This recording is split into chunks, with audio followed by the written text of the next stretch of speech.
Good morning, cher élève. Cette petite vidéo va te permettre de réviser la leçon sur la répartition de la population française.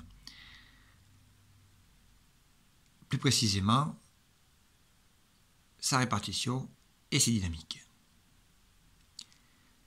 En effet, la carte de gauche nous a permis de voir que la population était inégalement répartie sur tout le territoire.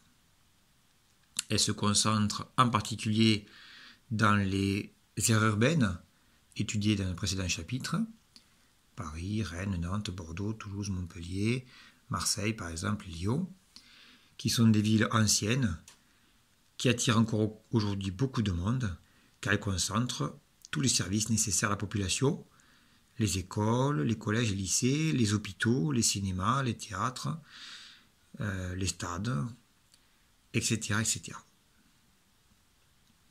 On voit que la population se concentre d'ailleurs dans des villes qui sont aussi le long des fleuves. Ici le Rhône, la Garonne, la Loire, la Seine, le Rhin, puisque les premiers hommes se sont installés en priorité près des fleuves afin de cultiver. Les Français se concentrent également le long des littoraux atlantiques et surtout méditerranéens, car ils offrent des paysages agréables, la plage, mais aussi ce sont des endroits où on va trouver les principaux ports donc d'entrée et de sortie de marchandises à destination de l'étranger. Enfin, on peut voir également que la population se concentre sur les frontières nord et est du pays.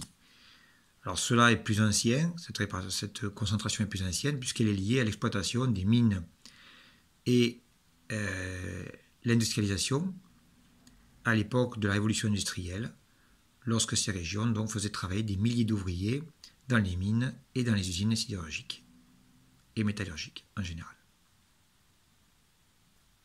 A l'inverse, nous voyons bien que sur la carte, il existe des espaces vides d'hommes, en particulier les montagnes, Pyrénées au sud, Alpes au sud-est, Massif central en plein milieu, et puis des zones beaucoup plus rurales, où ici la forêt landaise et l'est parisien, voués à l'agriculture sur de grandes surfaces. Cette répartition n'est pas figée. En effet, nous avons vu sur la deuxième carte que la population française avait tendance à bouger. C'est une des plus dynamiques d'Europe. En effet, les Français déménagent assez souvent. Cette carte nous a permis de voir que certaines régions perdaient des habitants, dont les régions en bleu, ici, le centre et le nord-est, tandis que d'autres gagnaient des habitants, les régions ici en rouge, donc qui vont de la Bretagne jusqu'ici au nord des Alpes. On a également vu que les flèches montraient un mouvement de population du nord et de la région parisienne vers les régions situées plutôt au sud, notamment dans les grandes métropoles. Alors qui se déplace et pourquoi?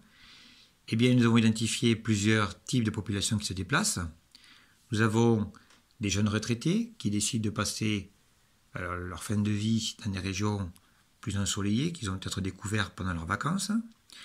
Nous avons également des chômeurs qui, ne trouvant pas de travail dans le nord de la France, décident de gagner des régions du sud qui offriraient plus d'emplois, ou en tout cas le soleil permet d'oublier la misère, comme disait Charles Aznavour. Nous avons également des familles qui décident de s'installer là aussi dans les régions côtières, le sud-ouest ou le sud de la France, là encore pour un climat plus agréable qu'au nord.